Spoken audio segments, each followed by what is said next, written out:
Hello there and welcome to Inktober day 29.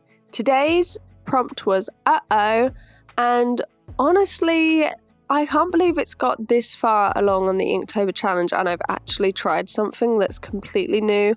I don't think this one looks like any of the ones that I've done so far, and honestly it kind of looks a bit like a tattoo. I really love how this one's turned out, so I hope that you like it too. I hope you enjoy watching this one. Let's get started.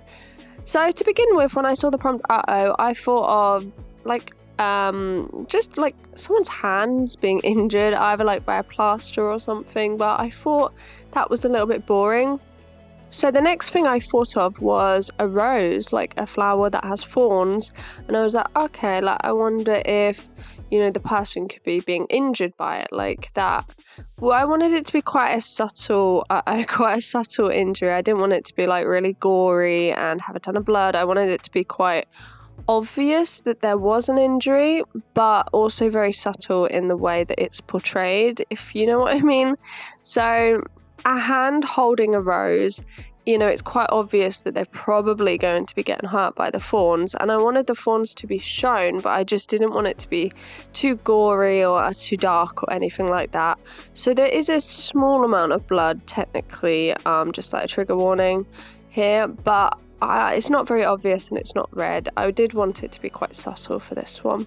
So the idea that I had was, as I said, it was basically a hand holding a rose. I looked on Pinterest and I saw there was some kind of similar like this that had been created before.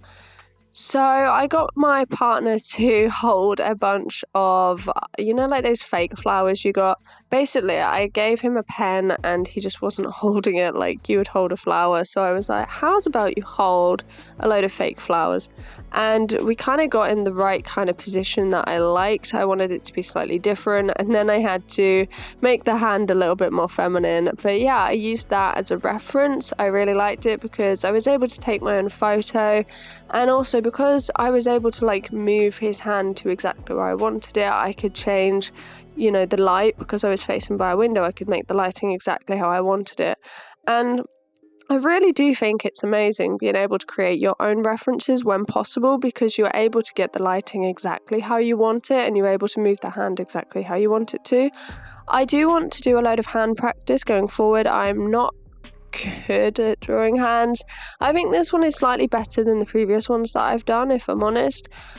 But I really, you know, I am taking more reference photos.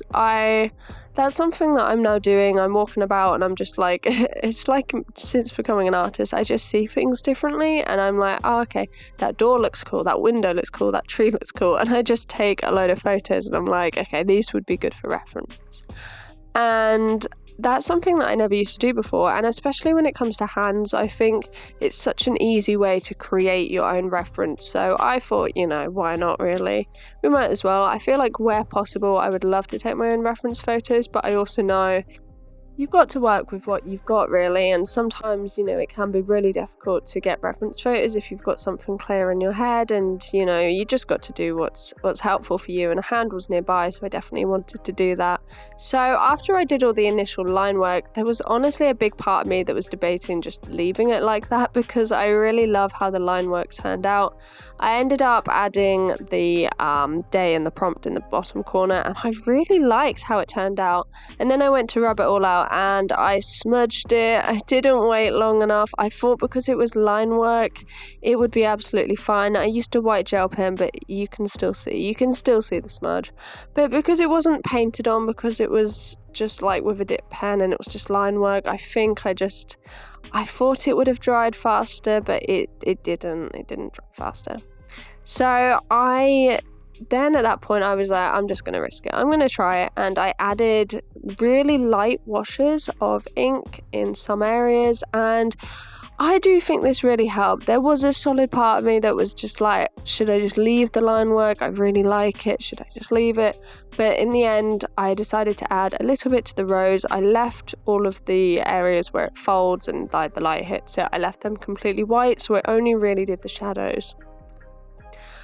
I did the stem of the rose too, a little bit on the leaf and a tiny bit on the hands, and then I also did the thorns, and I did like a tiny bit of blood sort of marking down from the fawns, which you'll be able to see, but it was all I didn't want it to be very realistic. I wanted it to be like a style choice, and I didn't add very much ink at all, but I do feel like the really light washes of the really light grey, I feel like it looks pretty cool. I do like it. I really like how this one's turned out. I just can't believe it's taken me this long on day 29 to actually do something in this style with very, very small amounts of ink washed on, like painted on.